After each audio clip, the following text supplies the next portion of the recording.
Hello, hello, hello. Who's joining us today, this evening? Hello, everybody. Day 5 of our DSA at 50 question time live. Hello, Rochelle. How are you? Dee, how you doing? Hi, Rochelle. Good evening again. How are you? I hope you're okay. Justin Manuel, good evening. How are you? Innocent, good evening. Patty, hello. Hello, hello, hello, guys. I'm so excited to join you today, to be hosting another day. This is really cool for me. I'm really enjoying this, and I hope you guys are as well. So as you're coming in, can you start sharing? Julie, good evening. How are you? Daniel, good evening. Maurice, how are you? Howdy, howdy. Adeola, hello, good evening. Good evening, ma. Esther, how are you? Good evening. Hello for me, how are you? Daniel, again, good evening. Thank you for sharing. I can see some people are sharing. So can you all share, please? Michael, good evening. Gregory, good evening. Good evening, everybody. I hope you've had a pleasant day today. I've had a pleasant day as usual. Hello, Michael. Hello, hello, hello. Guys, as you're coming in, please share. And also, if you have any question, you can send it below in the comment section below. So write your questions in the comment section below. Yay, thumbs up. Thank you. Thank you for sharing. Thank you so much, guys. I can see people are sharing. Curtis, thank you. Titi Lola, thank you. Good evening. Oriyomi, good evening. Izinwe, good evening. Hello, hello, hello, everybody. How was your day today? Titi Lola, hello. I'm okay, Titi Lola. How are you today? Thank you. I resemble Marie. Okay, Curtis. I don't know who Marie is, but good evening, Curtis. Good evening, Michael. Jane, good evening. Thank you guys for joining us. Please share and invite your friends as well.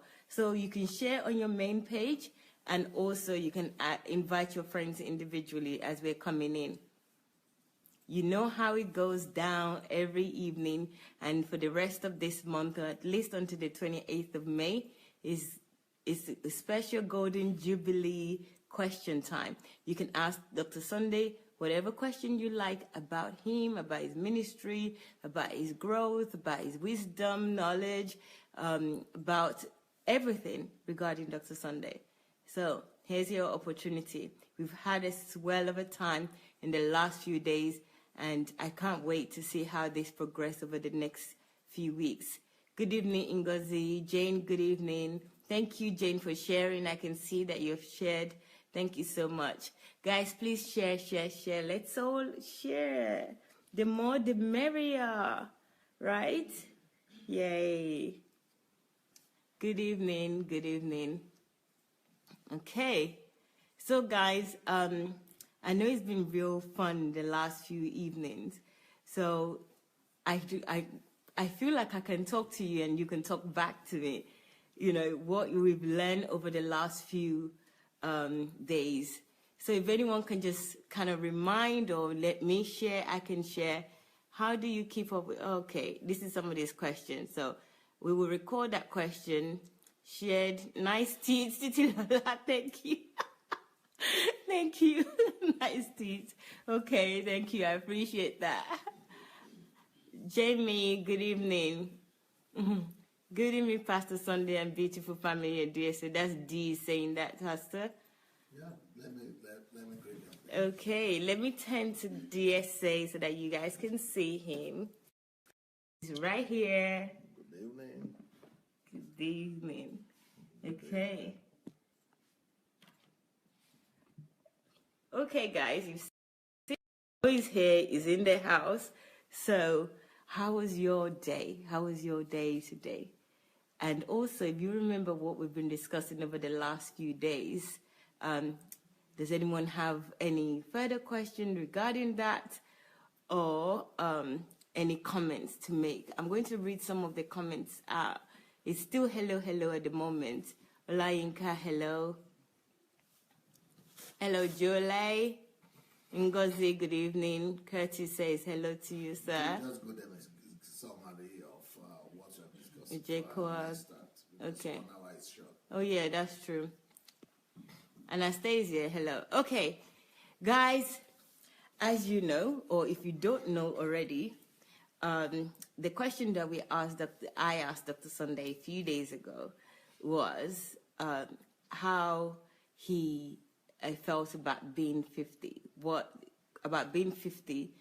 And the answer was that he was excited, which at first I thought that's a good answer, excited. Then he continued and said he was excited about having gray hair, which I just thought, okay, I know you're different from everyone else.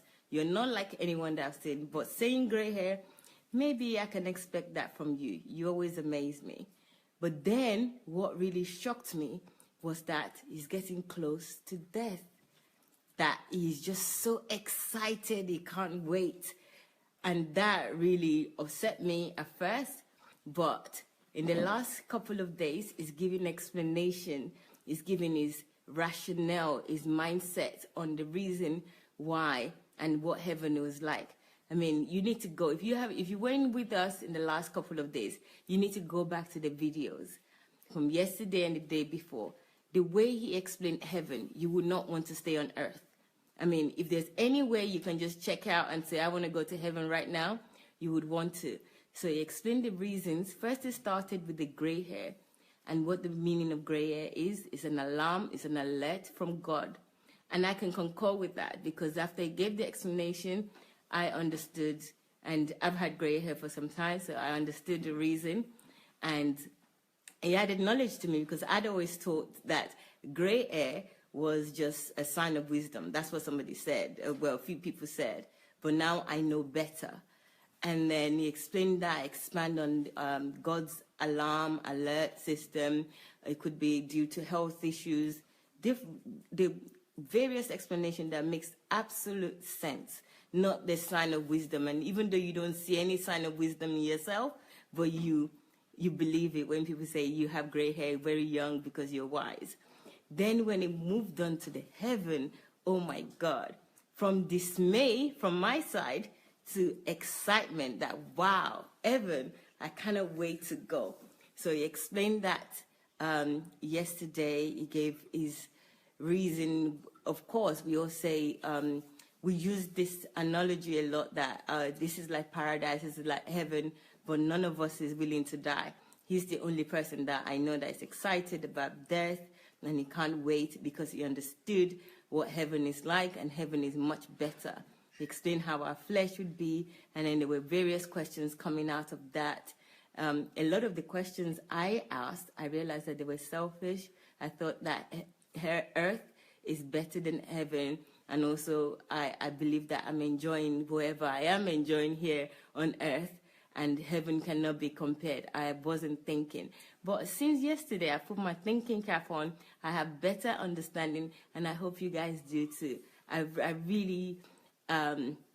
was really impacted by the knowledge I gained yesterday. I think it's giving me, it's taking me to another step with God, an understanding of heaven and the relationship of what I'm doing here, and what it's like when I do go to heaven, which I talk about, but I don't want to die, even though I talk about heaven, or I know about heaven, and we all say we want to go to heaven, but we don't want to die.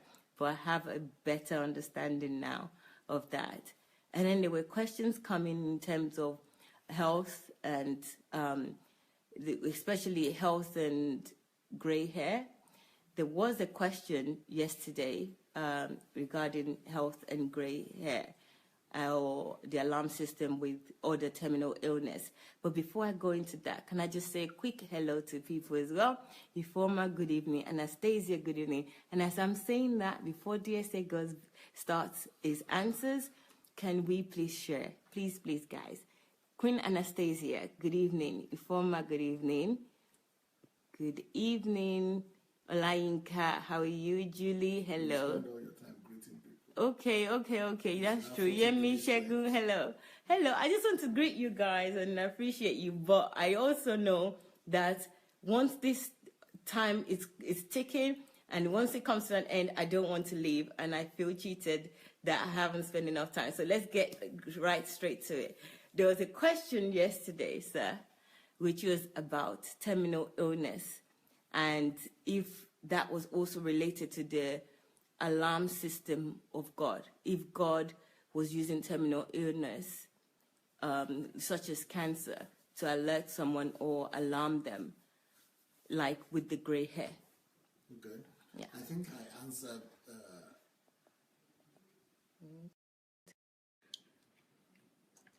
I think I answered this question to a large extent. It might not be loud enough. Maybe we might need to. I suppose I answered the question about cancer and terminal diseases and sicknesses. One time we were in the car with you and Pastor Derek, and I think that could be mostly. I hope that it's on the internet already on YouTube, on Facebook, and then people could go and look at that. And the answer is already there. I don't like to repeat myself. I would rather use the time to go and do new things and talk about other things that I've not spoken about. Why there are still other things to be spoken about, why spending time to speak about things that have already been recorded. So yes, there is a role that terminal diseases play in getting you ready for heaven. In most cases, when people die suddenly, it's better for them if they are already ready to go to heaven before they die. But a lot of Christians are not ready to go to heaven. They are holding grudges, they are holding malice, they are holding unforgiveness against people. And so terminal diseases is such an instrument of correction and of setting them free from their grudges and anger and sin while they are sick. So that's why David said that God taught me, God teaches me in the bed of my sickness. So in our bed of sickness, God teaches us wisdom. And so terminal disease in that situation helps you get ready and prepare for heaven. On the other hand, terminal disease also helps you lose grip of all the things of the earth that you have come to fall in love with. A lot of us we are not really in love with Christ. We are in love with the world. So, but when we are sick, during the time of terminal disease, cancer, things like that, you are in so much pain that you lose taste to those things that you used to love before. You lose interest in those things that used to take your time and your life. The Bible says there's only one thing to love in this world. You love the Lord your God and you love people. And if you are loving any other thing above the Lord your God or apart from the Lord your God, then you will not go to heaven. But terminal disease becomes your salvation, and it becomes a help for you during that time. Because during the time of terminal disease, you have so much pain and so much desperation that you are ready to give up anything and everything. So if you are in love with money during time of sickness, people lose interest in that money. If you are in love with people above God, you leave all that. So that's why it is in the time of sickness and especially terminal diseases that people come closer to God. So there is a way, there is a wisdom in time of sorrow. And that's why Solomon told us in the book of Proverbs and Ecclesiastes that it is better to go to the house of those who are suffering, who are sorrow, who are in distress, and who are grieving and mourning, than to go to the house of people who are just marrying and partying. Because there is wisdom in sorrow as well, and there is wisdom in mourning. Wow. So that's how I would say terminal diseases could be used for eternal purposes. That was serious. Not that I haven't heard this before, but hearing it again. And guys, I have to apologize to Dr. Sandey and to you guys because I was supposed to have posted this video for weeks now and I haven't. Well, I would do it this week. okay, I will do it. The one about terminal illness, it will be titled The Role Terminal Diseases Plays in Preparing You for Heaven. So I will post that on YouTube and also copy onto Facebook. So apologies. So guys, did you hear that answer? That answer was quite deep. And, you know, I know that a lot of people need to hear this response.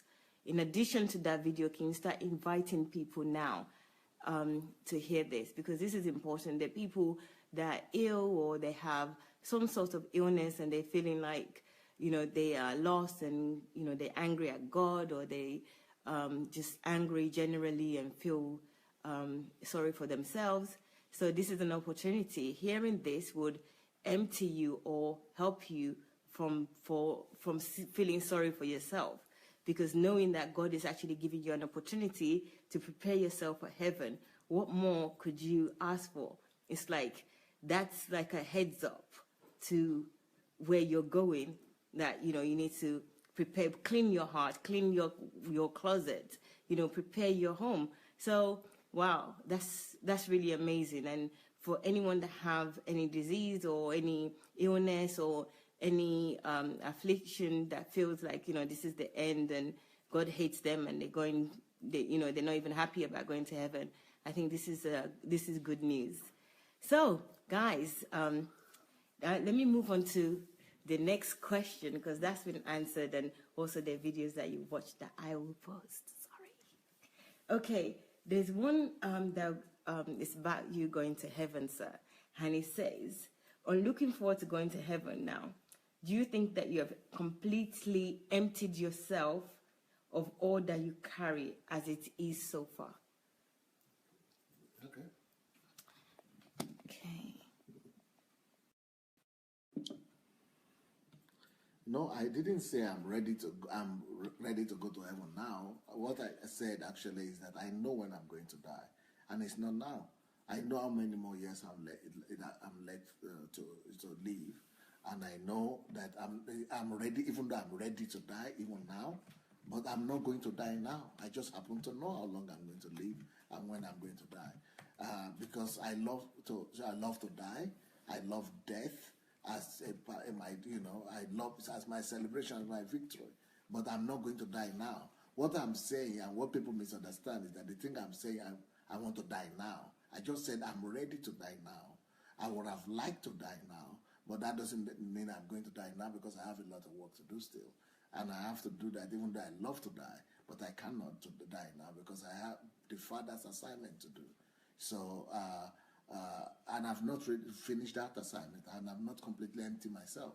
So, you know, the fact that I'm thinking of death every day, and I'm, looking forward to death every day, that doesn't mean I'm going to die now, because I have to finish my work first.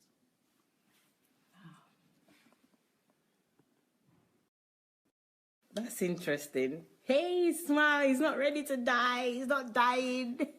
Okay? Chill out. He's not dying. So, you've heard that. He's not emptied himself. There's still so much more. So look forward to more. So that's why the live broadcast that is coming from June, there's more. He's got a lot. He hasn't emptied himself. So there's so much more. I'm so looking forward to that. The fact that, yes, he even said it himself. So he's not dying. Calm down. It's only Dr. Sandey's birthday, okay? I know you can't wait, but he's not dying. So he hasn't emptied himself. There's so much more in him that he would share with us over the next few years. I have a question, sir. If you say you know when you're going to die, please tell me. When is it?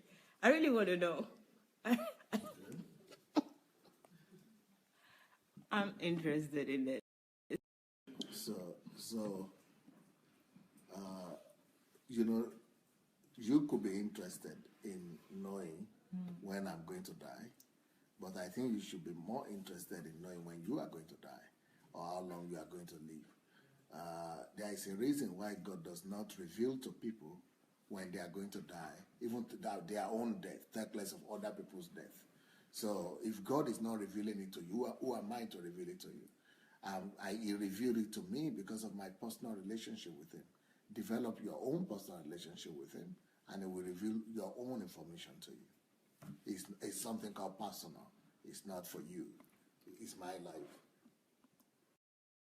Guys, guess what? Yeah, you see this question? I've asked it before, and it gave me like, why do you want to know? I was looking forward to that, so that you guys can laugh. That why do you need to know? This is even a more sorted answer that he gave me the last time. He thought I didn't remember that I've asked this question before, and he was like, so what do you want to know? No, I'm not telling you that. I am not telling you. Do you know how it goes? Like, why do you need to know? Why do you need to know? It wasn't funny that day. I was just thinking, okay, I just want to know, okay? But on a serious note, it is true. Why do I really want to know? What's it going to do for me? Am I going to go and prepare something for it? I don't know, but I really want to know. I'm still interested, even after that answer. I'm still interested to know, but I'll get over it, okay? Not knowing. And I don't really want to know when I'm going to die. I don't. I just want to be able to do what I need to do. I'm only just finding my purpose and trying to understand myself. So death is not even in my radar. I would develop that relationship later. So guys, actually I can see that you're laughing. I'm laughing at myself. I find it really funny, but I still want to know. Guess what? I really do want to know. Just for knowing sake, it really doesn't make sense. So hey. So, sir, there's another question. Which is not related to this. So, guys. Are you sure you've answered all the questions that are related? Yes. Because there are some other questions that I saw there yesterday that you have not read yet. So just make sure you've answered all the questions that are related, then we can move on from there. Okay.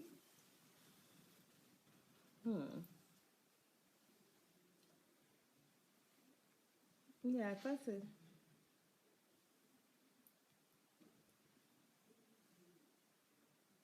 Okay, I think I've answered that. I've asked all the question related to that. Okay, please, next one.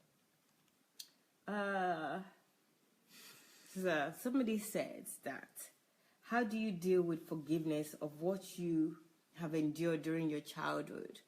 And how do you deal with flashback of painful memories? You know, because this has been, you know, especially what you gave us biography during the Saturday summits.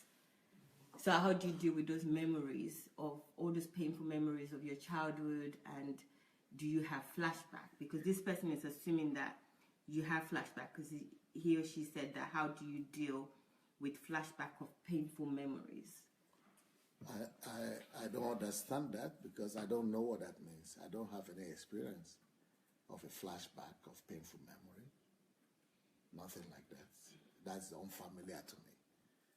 I don't know what that means. Maybe when I was I was an unbeliever, maybe before the Lord, I met the Lord. But since I met God, all things are passed away. All things are new. I don't have any memory, any pain of the past at all. I don't even know what that sounds like. I have memory of the past, but they are not painful. They are lessons. I have converted all my pains. That was my last Saturday's teaching.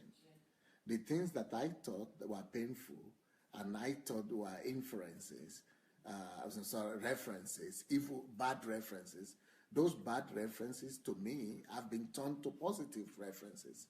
They are no more painful. They are now my strength. When I think about my loss, my brothers and my uncles and my cousins that died tragically, I see the positiveness in that now, and thanks to that, I've gained a lot, and I am who I am today. When I think about my poverty and my scars and my pain, I've told you in details last Saturday. How was it this last Saturday? I think it was this last Saturday. How all those references have now enriched me.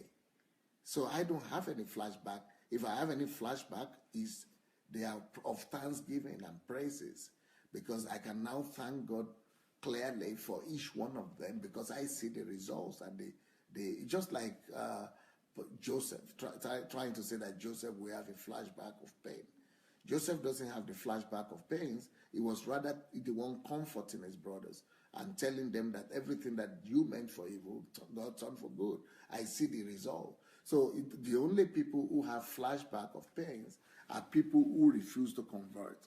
Are people who refuse to convert. If you refuse to convert what evil you went through, what negative things you went through, what pain you had to endure in your past. If you didn't convert that, then it will remain pain. Then you could be having flashback. But I have converted every one of my experience for good. If you are, let's say, raped as a child, and you didn't turn that to a lesson and a blessing to other people, it will remain pain.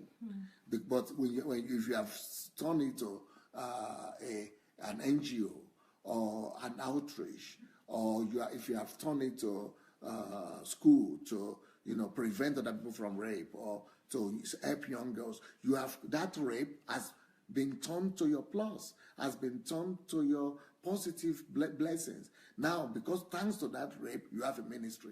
Thanks to that rape, thousands of ladies are not being raped. Thanks to that rape, girls are being preserved. Thanks to that rape, you are reaching out to people. You have disciples.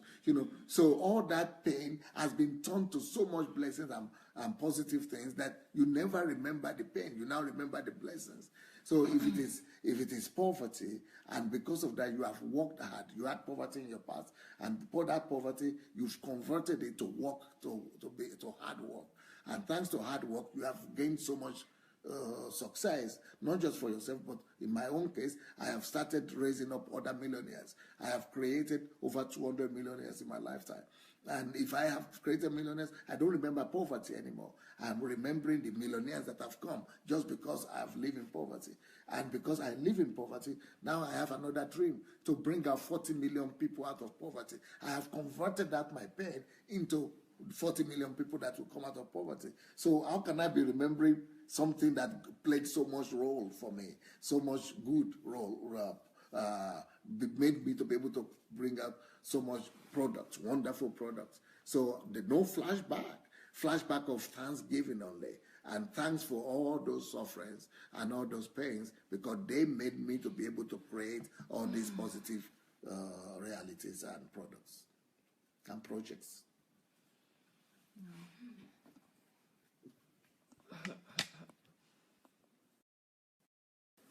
Wow. This kind of answer really humbles me to hear something like this, because I still want to know something, sir, because for many people, when anything negative happens to them, they don't convert them, or they can't convert them. They're not able to. It's not even something that they can comprehend to convert. What is it about you?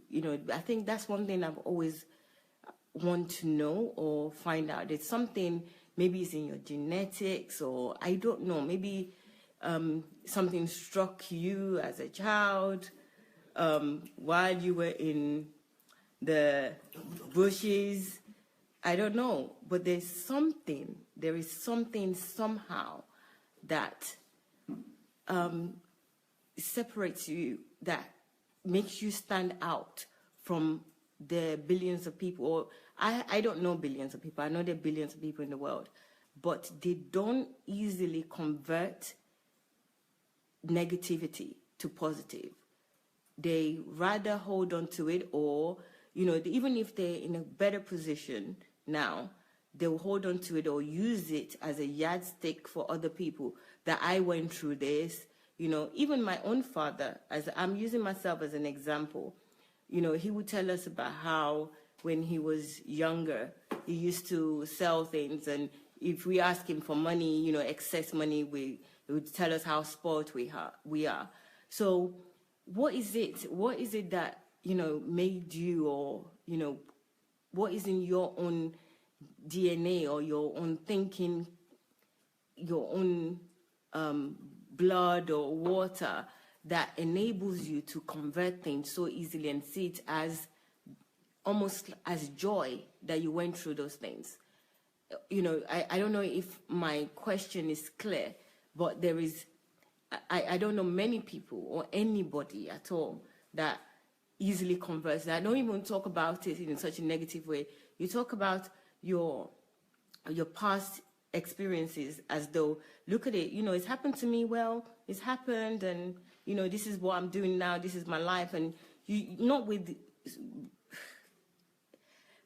the pain as well. The pain is not there anymore. It doesn't sting you at all. You say that it's happened and you move on. What is it about you? What is it inside of you? If you know yourself, I don't know. I don't know what it is about me. I don't think there is anything special about me. If there is anything special, maybe it's just about, you know, how I've worked on myself to be able to convert things and to be able to discover myself and my life and my I discover myself. I you know, worked on myself. I developed myself, and you know, and then I have faith in God. I read the Bible. I read other books. I develop myself. So it doesn't really matter what happens. What makes me different? What matters is what we do with that.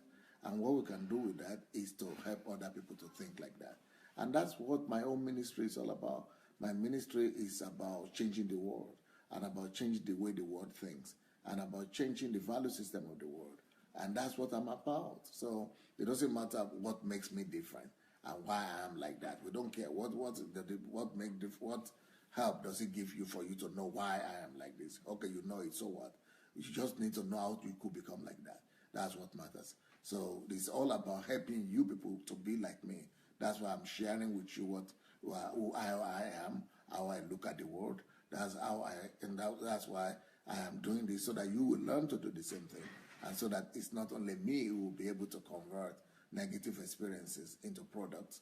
And that's why I have a whole series on my teaching, my YouTube teaching, and on my Sandey Adelajah blog, how to convert invisible things to tangible products.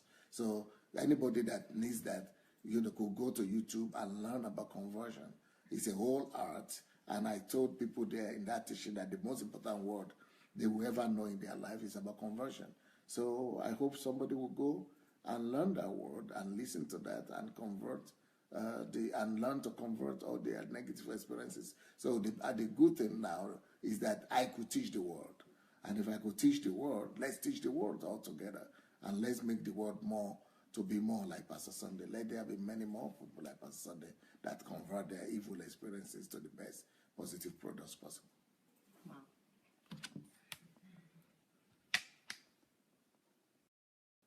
Okay, guys, you heard that. It's not why or what, it is how. So that's the important thing. And that how is not just for him. It's not, there's nothing special. In his word, there's nothing special about him that made him able to do this. He chose to do this. He developed himself. So which means there's hope for me. There's hope for us and you, actually. There's hope for you too. So it's not about why, you know, what struck me, you know, what was there, what happened, you know, what is in you. It is whatever is in him that made him able to do that, you can also attain it. And it's the how. And it's got teachings on how. So you know where you can get his teaching from. If you don't, go to YouTube, Sandey Adelajah Official. YouTube, Sandey Adelajah Official. There's a playlist and there's several videos and topics that you can select and learn how. The how is on YouTube, free, no charge. Also, you can go on his blog, which is SandeyAdelajahBlog.com. SandeyAdelajahBlog.com. And of course, you're on Facebook already, Dr. Sandey Adelajah on Facebook. So, YouTube, Sandey Adelajah Official, blog, SandeyAdelajahBlog.com, and here you are on Facebook, which is Dr. Sandey Adelajah. So have you guys shared this? Please share if you haven't shared already, and if you've shared, maybe you should invite 1 or 2 friends so that we can continue together. The more, the merrier. Let me read your comments quickly, and we have it. No. Let's go up. Okay, there's loads of comments now. Wow.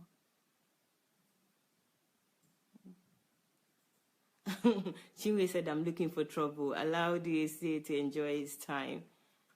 Chibi, I don't know what you're talking about. Turning negative references to positive. That's from D. Good evening, Pastor.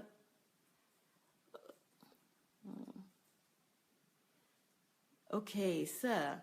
Somebody made a very good point. We're just going to go back because I think this question is really important.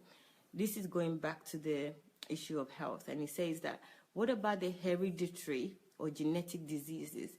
Why and how to realize your life goals when you have to live with only half your energy? And, you know, when I read this part of this question, for the people, because we said it's an alarm system, but there's some people that are born with diseases and, you know, it's in them through genetics or hereditary, just like in this question. What about those ones?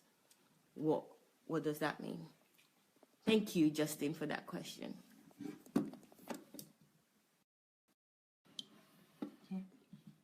There is a message that I have somewhere there in my teachings on the YouTube. I think it's called the blessings or the advantages or the benefits of disability. The benefits of disability and barrenness even. So somebody could go and look for that. And that teaching should be somewhere there. Maybe somebody will put a link there for you now. And you go and listen to that. Because people like Nick Vujicic, who doesn't just living with a disease, he's living without arms, he's living without legs, he's just having a torso, that's all. And he's more productive than some of you who are here right now watching me.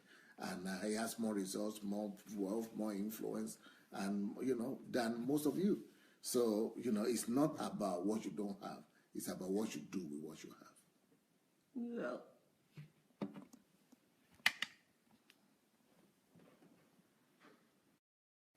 hello. Every time I think, oh, I can't imagine what the answer to this would be. And then he says something and I'm thinking, oh my God, you know, it makes so much sense. It's like, where is my common sense? Yeah, it's not common. Yes, that makes so much sense. So it's not, whatever it is, God using abilities and disability. So whatever you have or whatever position you find yourself, it's all in God's plan and you can you can achieve with it.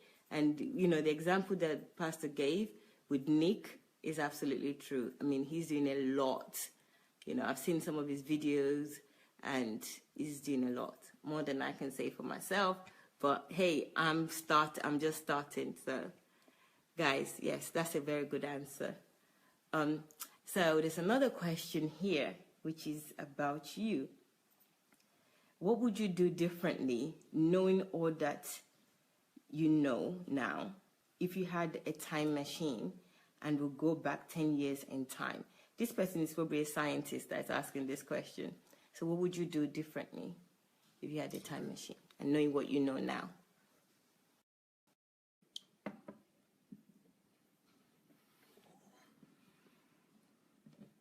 What I would do differently? I will not do much differently. I would like to live my life. The only thing I would have liked to change about my life would have been my childhood. But I'm wary about changing it because I'm afraid if I change my childhood, I will not have what I have today and I will not be who I am today. But that is the most horrible experience of my life, my childhood. And that is the only part of my life that I would have liked to change. But maybe I will not change it. Thank God I don't have to repeat it. But, you know, because they have taught me a lot of lessons and they have made me who I became. But about my adult life, you know, one of the greatest gifts God gave me is that God brought me to himself to know him personally from the age of 19. So from the age of 19, since I've come to know the Lord, there is nothing much I would like to change about my life. Before then, I was having boyfriends, girlfriends, discotheque, you know, but that's the sinful life. but not a big day. I was not there for long. But, you know, since I was 19, God helped me in two ways. He saved me on time. Secondly, he didn't allow me to remain in religion for long. I never was a church member in my life. And I only attended church for about 6 months before I left Nigeria. So I've never been infected by religion or by following the traditions of men. All my Christian life, my Christian work has been about me and God personally, personal relationship with God. So there is no much regret. From the age of 19, I've been living a focused, serious life like this. Even when I was not a minister, when I was just a student, I've always been studious, serious, being the best everywhere. So nothing really to say I want to. The only thing I could say I could do differently is with the church. Because when I started our church and God started giving me success, I was paying more attention to building mega church. And I spent a lot of years just, you know, being satisfied that I'm building a mega church, which I did very fast. You know, I built the largest church in Europe at the age of 33. And at that time, our church had only existed for a few years. From the age of 27, I started the church at the age of 27. So 27 to 33, 6 years. In 6 years, I built the largest mega church in Europe. So 6 years of ministry. And then, you know, up to now, we still have thousands of people in our church. But what I would have done later on is that I would have, you know, laid less emphasis, even though there is need for mega church, I would have built the mega church, but not make that a big deal. I would have started to do what I started to do later on in life from, you know, from 2009 when I started doing HMT. I would have started to do that much earlier. I would have started to do that from the very first year of the church. If I had started to do discipleship kind of training as I'm doing it now, since 2000 and let's say even from the year 2000, I would have had much more result than I'm having right now. So that's possibly the only thing I would have done differently. Otherwise, nothing much to do differently.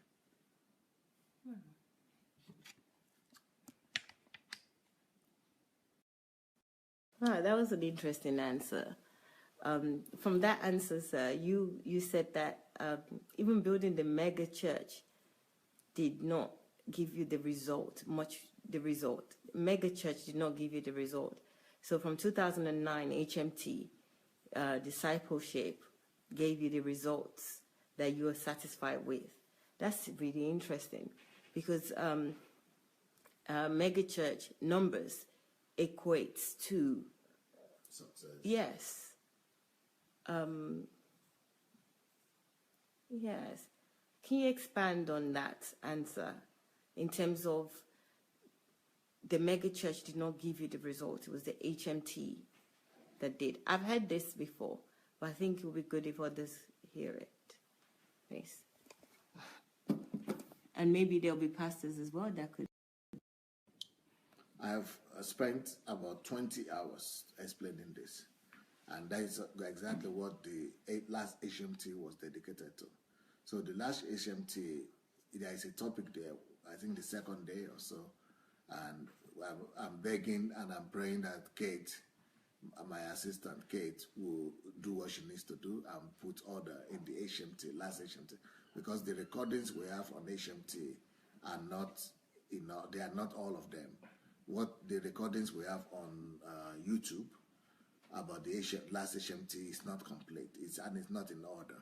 So Kate, my assistant, she's supposed to do that before the end of this week and put order in the HMT teachings and all the videos so that everything will be available there and be in the right order. But to cut a long story short, there is a teaching there I did about why I started the History Makers training. And so there I have a whole explanation of what I was doing when I was having mega church, and you know how I changed from chasing after mega church into doing discipleship programs that I'm doing right now.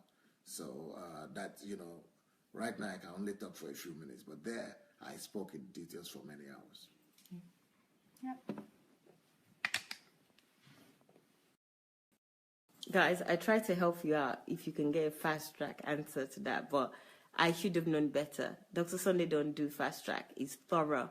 And I know that he has this videos, so check it out. It's only a few weeks ago that we did the HMT, so check out the videos on HMT.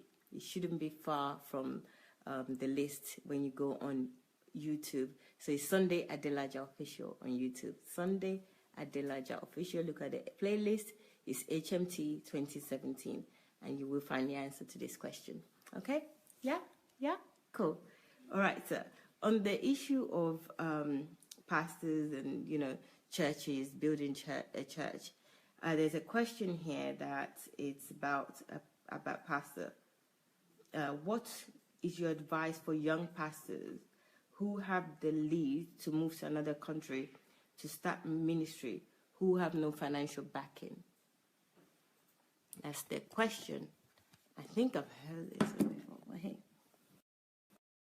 That is the problem of our age. That question is born out of the mentality of our age, because all the ministers and ministries are emphasizing money. And because everybody is emphasizing money, even young ministers like this man is thinking that I need money to be able to please God, or I need money to be a missionary, or I need money to start a church. But really, you need God, and you need to tie yourself more with the invisible values and invisible wealth rather than the visible ones. If you have your personal relationship with God intact, if you would love the Lord and love people. I mean, the last HMT I did before now, the one I did in January, the January HMT is all about converting invisible wealth to visible wealth. There is no problem. I came to this country with $20 in my pocket and see what I have right now. So it's all about knowing your standing in the spirit with God. God is invisible, but is the source of all wealth.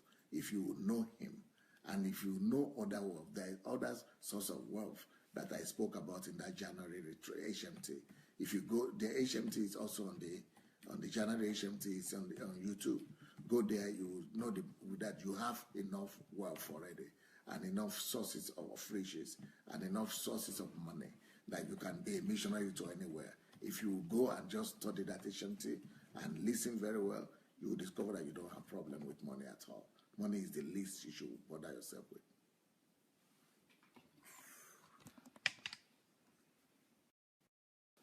Okay, you heard it live and direct. Money is the least you should bother yourself with. So, as a young pastor, relationship with God, turning the invisible wealth into visible wealth. So, as Dr. Sandey's advice, check it out on YouTube. You will find a video that will help you, and listen to this over and over again until it resonates. And if you're somebody that watches Dr. Sandey already, you will know, you would get understanding of this if you don't. On the note of HMT, so you mentioned HMT, I just want to give a quick announcement about the upcoming HMT. This HMT, which is happening in July from Monday 3rd to the 5th, I believe. No, to the 7th. To the 7th. I will not come. I don't know how do you know that date? I've got a date here. Who to give you that Babouche. Date? No, I'm not sure about that yet. Okay. It's not been confirmed with me yet. So. Oh, do you hear that? Okay. The dates have not been confirmed, but it would be in July. Is that okay? I don't know. Okay. Don't announce it yet. From what date you said? From the 3rd to the 7th. I don't know that yet. Okay. Guys, HMT is coming up, but we don't know the dates yet. Okay? All right? Okay, there is another question, sir. You are talking about notes. If you are talking about notes, I know Kate used to ask for notes of messages, all messages, any kind of messages that people ever took, or the note that they should send to her to VIP. I've got a message, so you can make that. Okay. All right. There's another announcement, guys, which is the notes that Kate has been asking for, which is notes of any teachings or live broadcasts that Dr. Sandey have done in the past that you have written. In whatever format you've written, as long as we can read it, please send it to vip@godembassy.org. So that's vip@godembassy.org. Notes that you've written on any of Dr. Sandey's topic, just send it to us. we would really be grateful because we need it. Thank you very much. Also, while you are making an announcement, let me make another announcement. Hold on, production.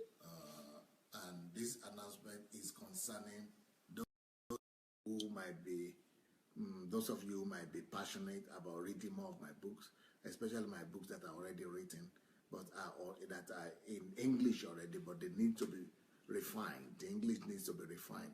In the next 8 days, we need somebody who will be able to, in the next 8 days, read a whole book and be able to correct, the English language. The next eight days. So if you could help us in less than 10 days, anyway, in less than 10 days to read through the book and correct, just to make any correction you see there, to correct them. If you have that time to help us correct the English language books so that we'll be able to print them out. I want to print 50 books by my Golden Jubilee. 50 years, 50 books. And that's why I'm asking for this help. So, and it will be good for you people, because then you'll be able to have access to as many books up as Sunday as possible. Like you are talking about emptying myself. That is emptying myself. But then you'll be able to have access to the books. So if you can help us right now, anyone who is there, you could help us edit the book. If you could help us edit the English language in a short period of time, within a week, please write edit right now. Just put edit. I can edit. I can edit. I want to help edit. Write it right now. Write something that, and some of you have already sent your name, and we already sent the books to you. I'm sure those ones who sent their names, they have gotten the books, but we need more people, so to have more books. So please quickly write right now that you can help us edit within a week, and then we are going to send the books to you. Thank you. And those of you who have gotten the books already, please work on them, and in the next 7 days, please send back the books to us. Thank you very much. Thank you, guys. I can see your responses. Yes, they're sharing, and also they're writing that they can edit. So I can see. Can you also share, please? Please share this video. I can see a few people saying I can edit. Well done, guys. Well done. This is really good. Good job. You would really gain from editing. I've experienced editing, and it was brilliant. Reading the book and editing, it really changed my mindset. It changed my views, and probably one of the propellers that led me here where I am today. So you would really benefit from it. It's a very, very good experience. So please do, guys. I can edit. I can see. Yay. Well done, guys. I can see loads of I can edit. Our time is fast approaching. We've only got 7 minutes. And there's one question which is related to this topic. Those people who have said they can help edit right now, let them write their emails. Okay. If they can write their emails right now. Yes. And then you say that to them. Guys, if you've written that you can edit, can you also mention their names right there and tell them to write their email. Charles Smith, that meant I can edit. Please write your email also. Else? Chidinma, please write your email. Chinelo, please write your email. Fisaya, we've got your email. Pauline, please write your email. Everyone that's written that I can edit, also include your email so that we can contact you. Please. Thank you so much. Thank you. Thank you.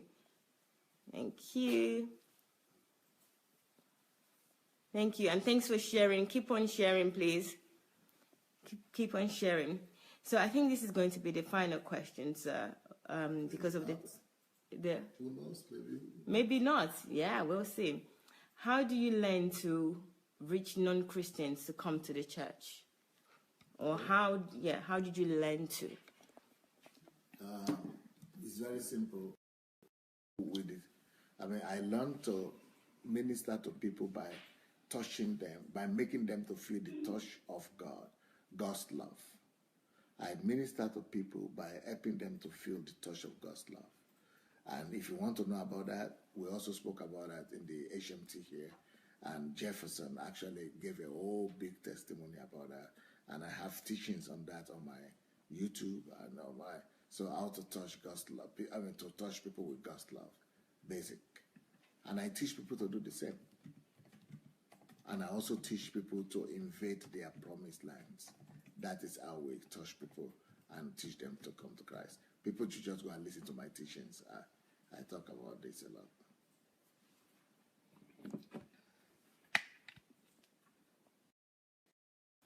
Okay. How to learn to invite people to your church? Or the question precisely is... Next question. We have already answered that one. Oh, sir, you just don't want this to be the last question. Thank you. Okay. There's this question. I just want to read it out because I don't really understand it. How do you give a testimony that's nearly impossible to explain or believe?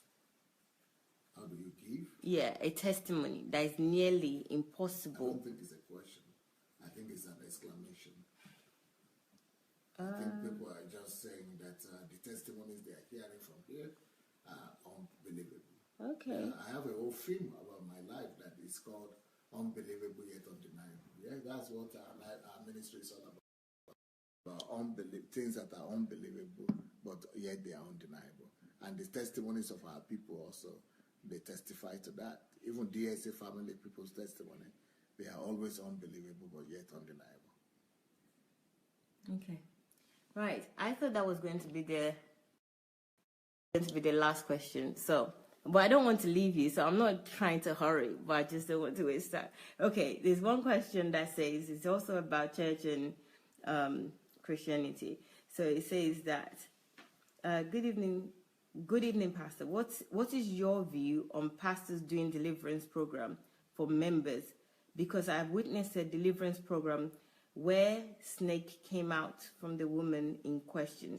So is it right for pastors to host deliverance programs for members?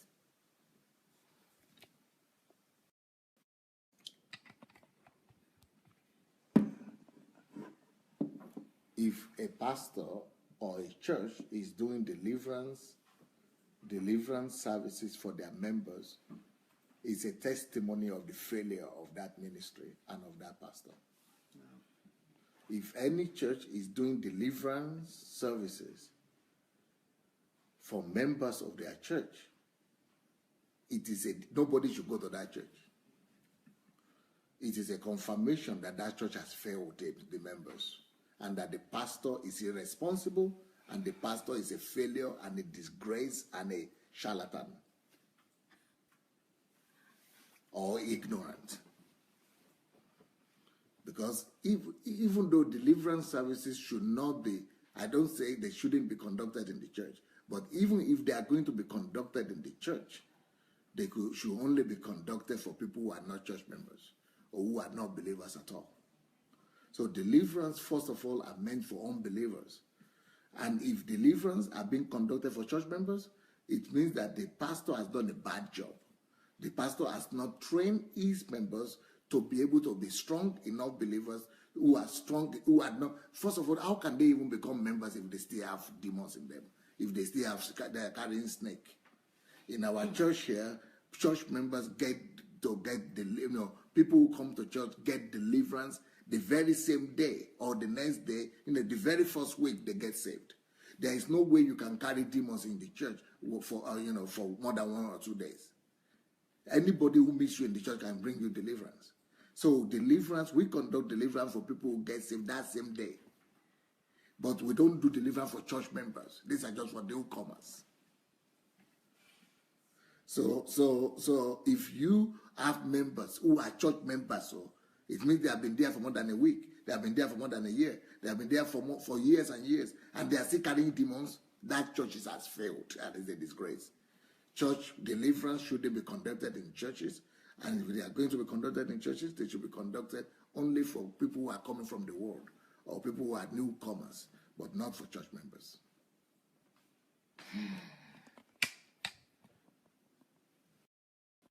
So there you have it, finito. Deliverance for members conducted by pastors is a sign of failure. Vico, done. So, I needless to say anymore. It's not right. It's not necessary. It's a sign of failure. I don't know what else to say. Guys, it's been a pleasure being with you this evening. I'm looking forward. 1 or 2 minutes. I still do. Guys, DSA, man. I don't want to leave, guys. Don't get worried. Okay. Now you are in a hurry at the end. No, I'm not in a hurry. I just don't want to go over the time. Okay, let's go. I thought about that in the beginning. Okay. Tomorrow. I will think about all this tomorrow. So, somebody's asked, I have a challenge with my wife. She always go against DSA. You, sir. I have said everything, but she does not understand. I really don't know what to do.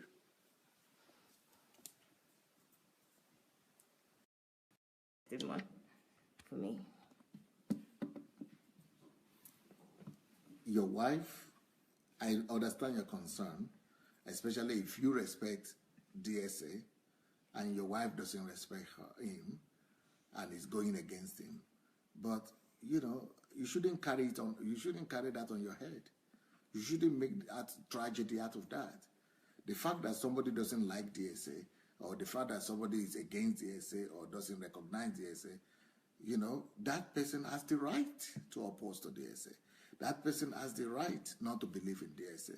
That person have the right to be against what Pastor Sandey is talking about.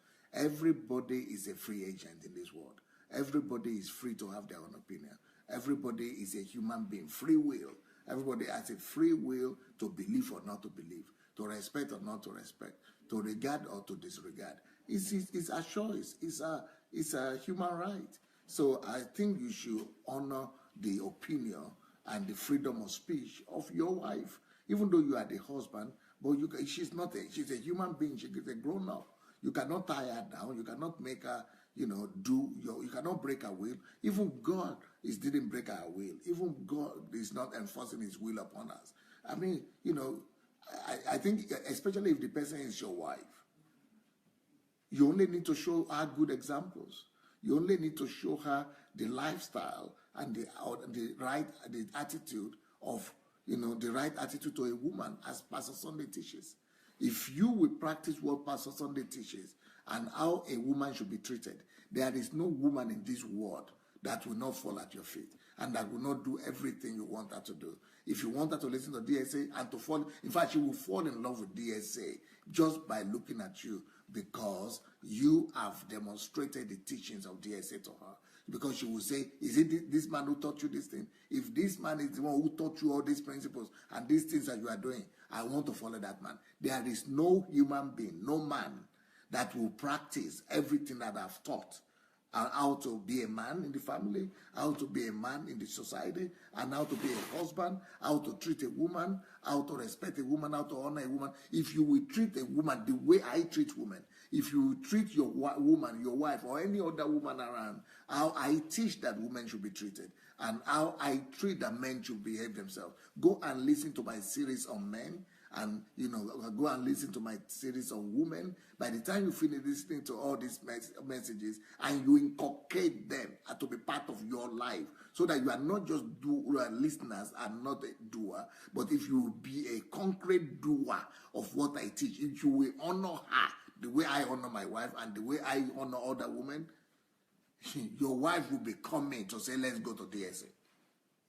So it's not a big deal. If you are concerned about it, the only thing you could do is to epitomize my teachings, and you will not need to be concerned about it anymore.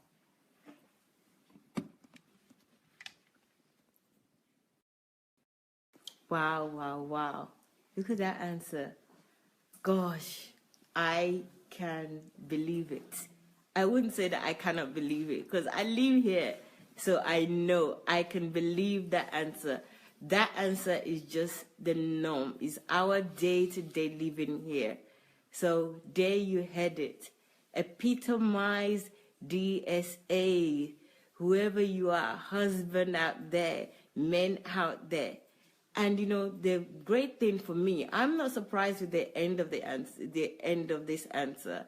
I'm more surprised with the fact that, so what if he doesn't like me? She doesn't have to like me. You know, how many people can say that? You know, she doesn't have to like me. She doesn't have to watch me. She doesn't have to agree with me. I love that. Just hearing that alone, do you want to love him? Because he allows you to do whatever you want. Even Jesus gave you free will. Those are the quotes that I heard today. It's been an amazing evening. As usual, I've enjoyed my time with you. I always enjoy my time with DSA, and I know that you guys do too. So join us again tomorrow. Share this and join us again tomorrow. I cannot wait for tomorrow's questions. And please send your questions. If there are no questions, you just hear more of my voice waffling, laughing, showing you my teeth and my red lipstick. So send your questions so that you don't see too much of this and you hear more of Dr. Sandey. Okay? Thank you very much, guys. Mwah. See you tomorrow, same time. Check it out.